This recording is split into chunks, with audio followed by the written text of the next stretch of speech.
పలాస మండలం పంచాయతీ విజ్ఞాన శాఖ అధికారి రత్న నవభారత రాజ్యాంగ నిర్మాత డాక్టర్ బిఆర్ తెలంగాణ రాష్ట్ర అసెంబ్లీ పార్టీ జిల్లా నాయకులు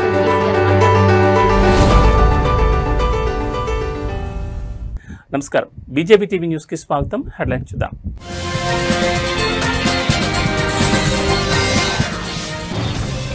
ఇవాళ మరోసారి హస్తినకు వెళ్లనున్న సీఎం రేవంత్. రేపు ఢిల్లీలో తెలంగాణ కాంగ్రెస్ ధర్నా.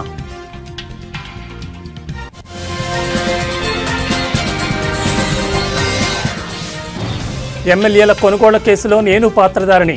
మాజీ ఎమ్మెల్యే గువ్వల సంచలన వ్యాఖ్యలు.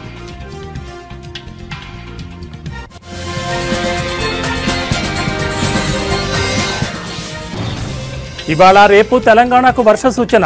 ఉరుములు మెరుపులతో కూడిన వర్షం కురిసే అవకాశం.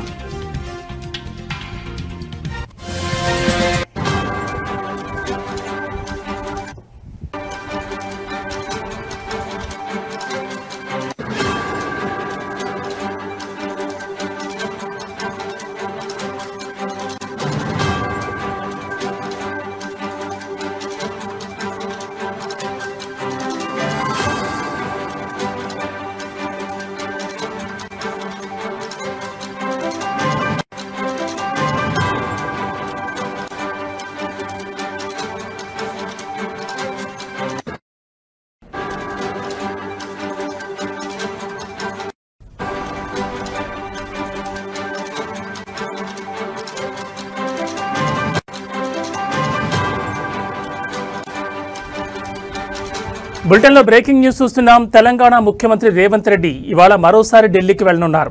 ఈ మేరకు మధ్యాహ్నం 1 గంటకు ఆయన శంషాబాద్లోని రాజీవ్ గాంధీ ఇంటర్నేషనల్ ఎయిర్పోర్ట్ నుంచి నేరుగా హస్తినకు చేరుకుంటారు. అనంతరం రాష్ట్రంలో బీసీలకు 42% రిజర్వేషన్ల సాధనకు కాంగ్రెస్ పార్టీ ఆధ్వర్యంలో రేపు జంతర్ మంతర్ వద్ద చేపట్టబోయే ధర్నాలో పాల్గొంటారు. బీసీ రిజర్వేషన్ల ఆర్డినెన్స్ను ఆమోదించేలా కేంద్ర ప్రభుత్వంపై మరింత ఒత్తిడి తీసుకొచ్చేలా మొత్తం 3 రోజుల పాటు కాంగ్రెస్ ఆందోళన కార్యక్రమాలు కొనసాగనున్నాయి.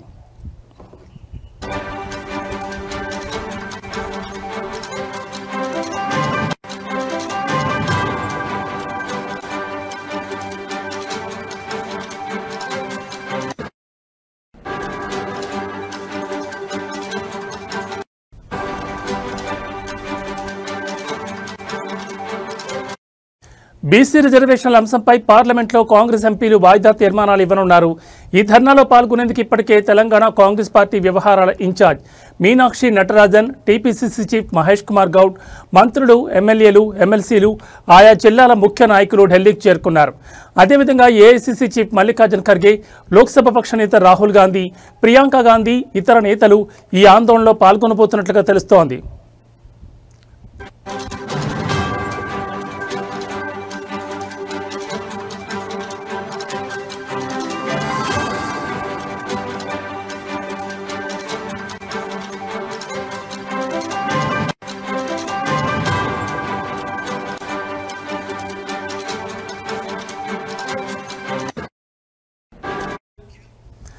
బ్రేకింగ్ న్యూస్ చూస్తున్నాం. తెలంగాణ ముఖ్యమంత్రి రేవంత్ రెడ్డి ఇవాళ మరోసారి ఢిల్లీకి వెళ్లనున్నారు. ఈ మేరకు మధ్యాహ్నం 1 గంటకు ఆయన శంషాబాద్లోని రాజీవ్ గాంధీ ఇంటర్నేషనల్ ఎయిర్పోర్ట్ నుంచి నేరుగా హస్తినకు చేరుకుంటారు. అనంతరం రాష్ట్రంలో బీసీలకు 42% రిజర్వేషన్ల సాధనకు కాంగ్రెస్ పార్టీ ఆధ్వర్యంలో రేపు జంతర్ మంతర్ వద్ద చేపట్టబోయే ధర్నాలో పాల్గొంటారు. బీసీ రిజర్వేషన్ల ఆర్డినెన్స్ను ఆమోదించేలా కేంద్ర ప్రభుత్వంపై మరింత ఒత్తిడి తీసుకొచ్చేలా మొత్తం 3 రోజుల పాటు కాంగ్రెస్ ఆందోళన కార్యక్రమాలు కొనసాగనున్నాయి. మరో బీసీ రిజర్వేషన్ల అంశంపై పార్లమెంట్లో కాంగ్రెస్ ఎంపీలు వాయిదా తీర్మానాలు ఇవ్వనున్నారు. ఈ ధర్నాలో పాల్గొనేందుకు ఇప్పటికే తెలంగాణ కాంగ్రెస్ పార్టీ వ్యవహారాల incharge Meenakshi Natarajan, TPCC chief Mahesh Kumar Goud, మంత్రులు, ఎమ్మెల్యేలు, ఎమ్మెల్సీలు, ఆయా జిల్లాల ముఖ్య నాయకులు ఢిల్లీకి చేరుకున్నారు. అదేవిధంగా ఏఐసీసీ చీఫ్ మల్లికార్జున్ ఖర్గే, లోక్సభ పక్ష నేత రాహుల్ గాంధీ, ప్రియాంక గాంధీ, ఇతర నేతలు ఈ ఆందోళనలో పాల్గొనబోతున్నట్లుగా తెలుస్తోంది.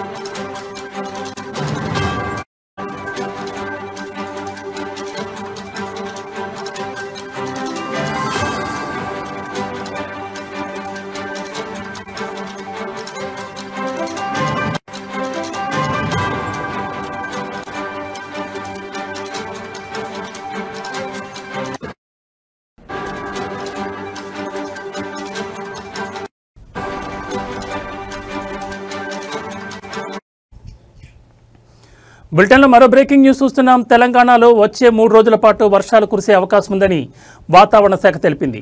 ఇవాళ రేపు రాష్ట్రంలోని కొన్ని ప్రాంతాల్లో ఉరుములు మెరుపులతో కూడిన వర్షాలు కురిసే అవకాశం ఉంది. పలు చోట్ల మోస్తరు నుంచి భారీ వర్షాలు పడే అవకాశం ఉన్నందున అధికారులు జాగ్రత్తలు తీసుకోవాలని హెచ్చరించారు. ముఖ్యంగా లోతట్టు ప్రాంతాల ప్రజలు అప్రమత్తంగా ఉండాలని సూచించారు.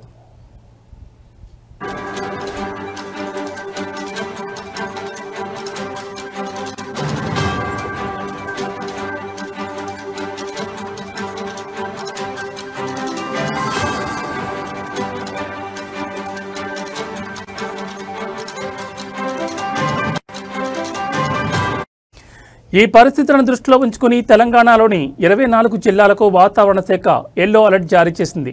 ఇదిలా ఉంటే నిన్న కురిసిన భారీ వర్షానికి హైదరాబాద్ నగరం తడిసి ముద్దైంది. అనేక ప్రాంతాల్లో వర్షపు నీరు చేరి ప్రజలు తీవ్ర ఇబ్బందులు పడుతున్నారు.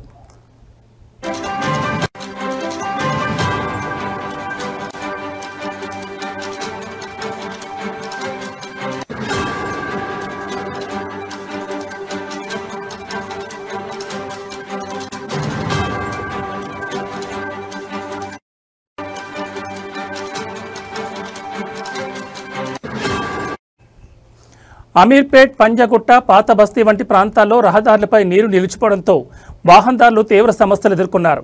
వర్షం కారణంగా ట్రాఫిక్ కూడా నిలిచిపోయింది. భారీ వర్షం కారణంగా డ్రైనేజీలు పొంగి పొర్లి రహదారులపైకి నీరు చేరింది. అధికారులు పరిస్థితిని అదుపులోకి తీసుకురావడానికి చర్యలు చేపట్టారు.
బులెటిన్లో మరో బ్రేకింగ్ న్యూస్ చూస్తున్నాం. మార్గదర్శి ఫైనాన్షియల్ సంస్థకు తెలంగాణ హైకోర్టులో భారీ ఊరట లభించింది.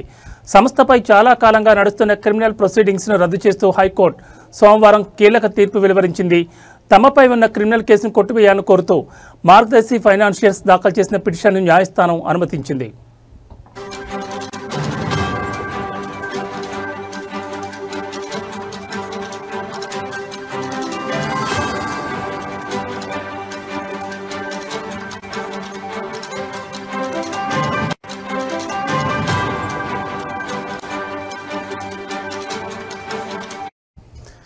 డిపాజిటర్ల నుంచి ఒక్క అభ్యంతరం కూడా రాకపోవడం, హిందూ అవిభాజ్య కుటుంబ మాజీకర్త మరణించడం వంటి కారణాలతో ఈ కేసును ఇకపై కొనసాగించాల్సిన అవసరం లేదని హైకోర్టు స్పష్టం చేసింది. డిపాజిటర్లందరికీ సొమ్ము చెల్లించామని, హెచ్యుఎఫ్ కర్త మరణించినందున మిగిలిన సభ్యులను నిందితులుగా చేర్చలేరని మార్గదర్శి సంస్థ ఈ ఏడాది జనవరిలోనే కోర్టుకు వివరించింది.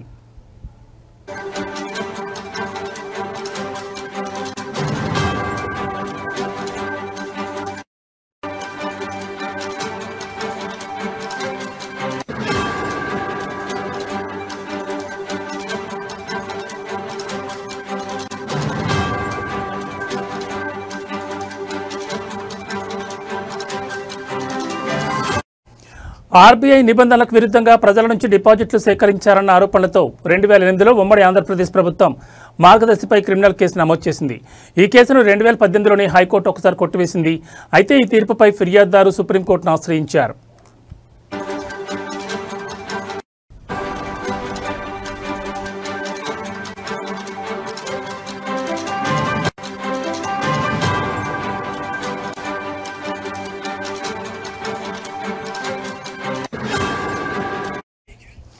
దీంతో 2024 ఏప్రిల్లో సుప్రీంకోర్టు ఈ పిటిషన్లను తిరిగి హైకోర్టుకే పంపింది. వాస్తవ పెట్టుబడిదారులు డిపాజిటర్ల నుంచి అభ్యంతరాలు స్వీకరించి ఈ కేసును కొనసాగించాలా లేదా అనేది తేల్చాలని ఆదేశించింది. సుప్రీంకోర్టు ఆదేశాల మేరకు 2024 సెప్టెంబర్ 26న హైకోర్టు రిజిస్ట్రీ పత్రికల్లో పబ్లిక్ నోటీస్ జారీ చేసింది.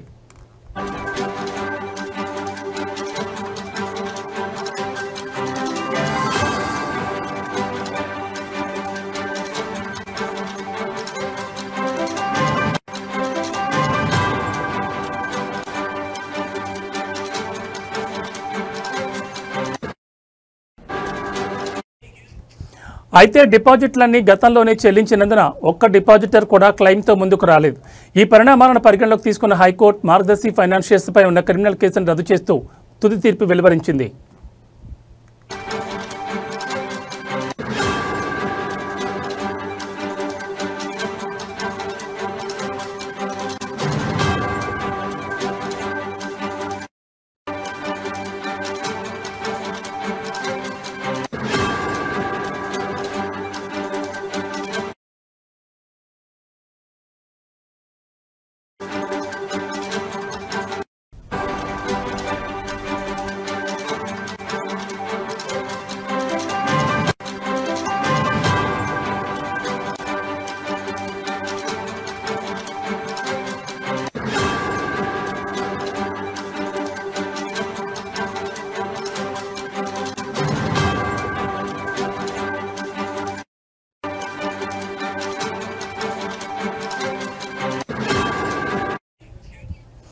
బులెటిన్లో మరో బ్రేకింగ్ న్యూస్ చూస్తున్నాం. అవినీతి ఆరోపణలు, వరుస విచారణలతో సతమతమవుతోన్న బీఆర్ఎస్కు మరో బిగ్ షాక్ తగిలింది.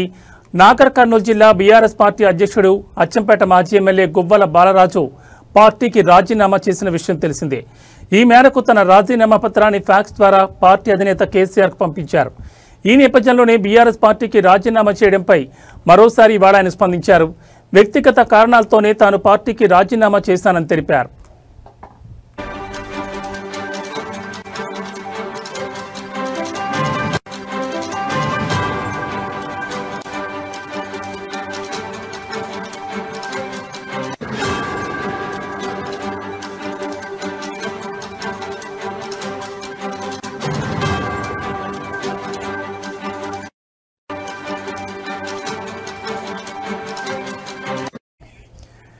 ఈ నెల 2వ తేదీనే తాను పార్టీకి రాజీనామా చేశానని, కాళేశ్వరం నివేదిక వచ్చాక చేశానని కొందరు కామెంట్ చేయడం సరికాదన్నారు. తన లేఖలో ఎక్కడ అసంతృప్తి వ్యక్తం చేయలేదని అన్నారు. మారిన రాజకీయ పరిస్థితుల నేపథ్యంలోనే జాతీయ రాజకీయాల వైపు వెళ్లాలని నిర్ణయించుకున్నానని కామెంట్ చేశారు. ఇక ఎమ్మెల్యేల కొనుగోలు కేసులో తాను సూత్రధారిని కాదని, కేవలం పాత్రధారిని అంటూ సంచలన వ్యాఖ్యలు చేశారు. కేసీఆర్ అక్కడ ఏం జరుగుతుందో చూడమంటేనే చూసేందుకు తాను వెళ్లానని తెలిపారు. బీజేపీలో బీఆర్ఎస్ పార్టీ విలీనంపై తాను ఎక్కడా మాట్లాడలేదన్నారు. ఇంకా ఏ పార్టీలో చేరాలన్నది డిసైడ్ చేసుకోలేదని, తన అనుచర వర్గం జిల్లా ప్రజల ఆకాంక్ష మేరకు త్వరలోనే నిర్ణయాన్ని వెల్లడిస్తానని గువ్వల బాలరాజు స్పష్టం చేశారు.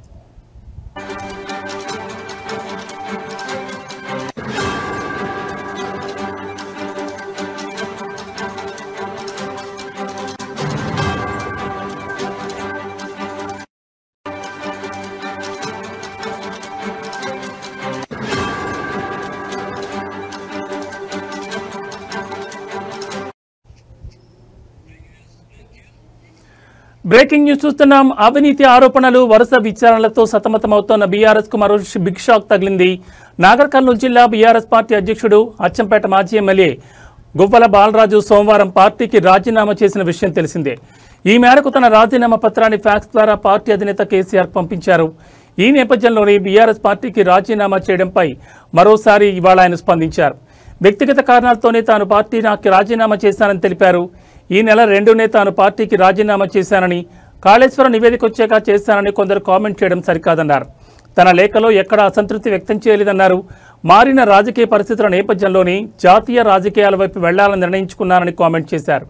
ఇక ఎమ్మెల్యేల కొనుగోలు కేసులో తాను సూత్రధారిని కాదని, కేవలం పాత్రధారిని అంటూ సంచలన వ్యాఖ్యలు చేశారు. కేసీఆర్ అక్కడ ఏం జరుగుతుందో చూడమంటేనే చూసేందుకు తాను వెళ్లానని తెలిపారు. బీజేపీలో బీఆర్ఎస్ పార్టీ విలీనంపై తాను ఎక్కడా మాట్లాడలేదన్నారు. ఇంకా ఏ పార్టీలో చేరాలన్నది డిసైడ్ చేసుకోలేదని, తన అనుచర వర్గం జిల్లా ప్రజల ఆకాంక్ష మేరకు త్వరలోనే నిర్ణయాన్ని వెల్లడిస్తానని గువ్వల బాలరాజు స్పష్టం చేశారు.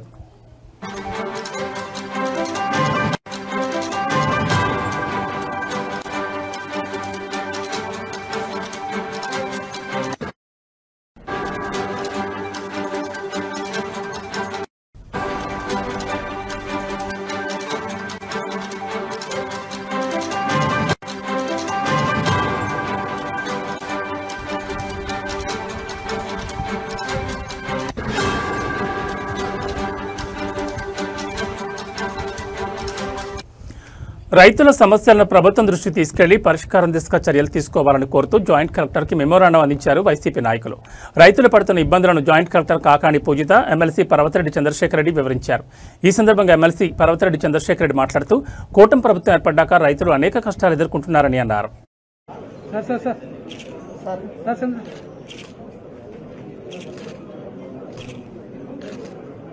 కూటమి ప్రభుత్వం ఏర్పడిన తర్వాత రైతుల కష్టాలు అనేనిగా మొదట్లో రాజశేఖర రెడ్డి గారు కానీ అలానే జగన్మోహన్ రెడ్డి గారి ప్రభుత్వంలో వర్షాలు చక్కగా పడడం కానీ గిట్టుబాటు ధరలు కానీ అలానే ప్రభుత్వం నుంచి రైతులకు అందాల్సినటువంటి సహకారం అది కరెంటు రూపంలో కానీ ఎరువుల రూపంలో కానీ విత్తనాల దగ్గర నుంచి పంట అమ్ముకునేంత వరకు కూడా ప్రతి ఒక్క దాంట్లో కూడా అటు రాజశేఖర రెడ్డి గారు కానీ జగన్మోహన్ రెడ్డి గారు కానీ ఇద్దరు కూడా చేసినటువంటి కృషి వల్ల రైతులు చాలా చక్కగా సంతోషంగా కూడా ఉన్నారు.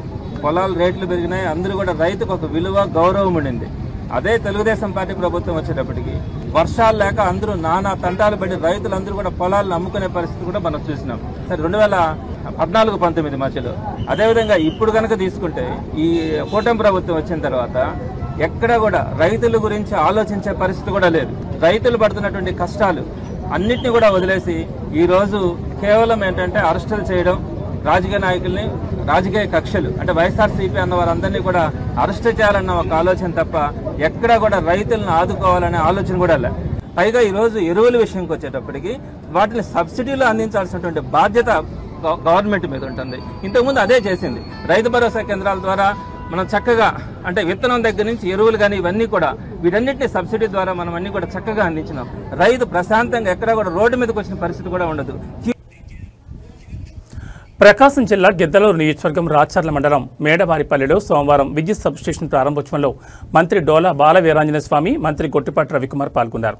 ముఖ్యమంత్రి చంద్రబాబు గురించి, అవినీతి గురించి మాట్లాడే అర్హత ఎమ్మెల్యే బూచిపల్లి శివప్రసాద్ రెడ్డికి లేదన్న మంత్రి డోలా బాల వీరాంజనేయ స్వామి ఆగ్రహం వ్యక్తం చేశారు. రైతుల ప్రయోజనాల కోసం అన్నదాత సుఖీభావ పథకాన్ని ప్రకాశం జిల్లా దర్శి మండలం తూర్పు వీరైపాలెంలో ప్రారంభిస్తే స్వాగతించకుండా ఇలాంటి విమర్శలు చేయడం ఎందుకు సమాజ సమయాన్ని ఆయన ప్రశ్నించారు. బిగ్ బాస్ ద్వారా వీడియోలు చూశారు కదా, మీరు మీ ఛానల్స్ చూశారు కదా వీడియోల్ని. అదేవిధంగా నోట్ల గట్ల పట్టుకొచ్చారు కదా, ఇది ఒక శాంపిల్ మాత్రమే.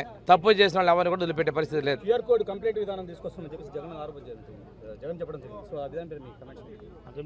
అంటే నువ్వు క్యూఆర్ కోడ్ కదయా, మేము ఆ రోజు కష్టపడ్డాం, మమ్మల్ని ఇబ్బందులు పెట్టారు, చరిత్ర మీరు మర్చిపోతున్నారు. మేము ఎవరూ ఇబ్బంది పెట్టట్లా. పెట్టుకోండి, ఇబ్బంది ఏమవుతుంది? ప్రజలు చేసిన తర్వాత సంవత్సరం కూడా అవుతుంది. నేను తిరస్కరించారు ప్రజలు 11 పర్మిట్ చేసి ఇంకా నువ్వు మాట్లాడేది ఇలాగా. ప్రజాస్వామ్యంలో మీకు స్వేచ్ఛను ఇచ్చాం, చేయండి, మీ ఇష్టం వచ్చినట్టు చేయండి. అన్నదాత సుఖీభావ పథకం ఓపెనింగ్లో ఏవీ బులెటిన్ విశేషాలు. మరో బులెటిన్లో మళ్ళీ కలుద్దాం. నమస్తే.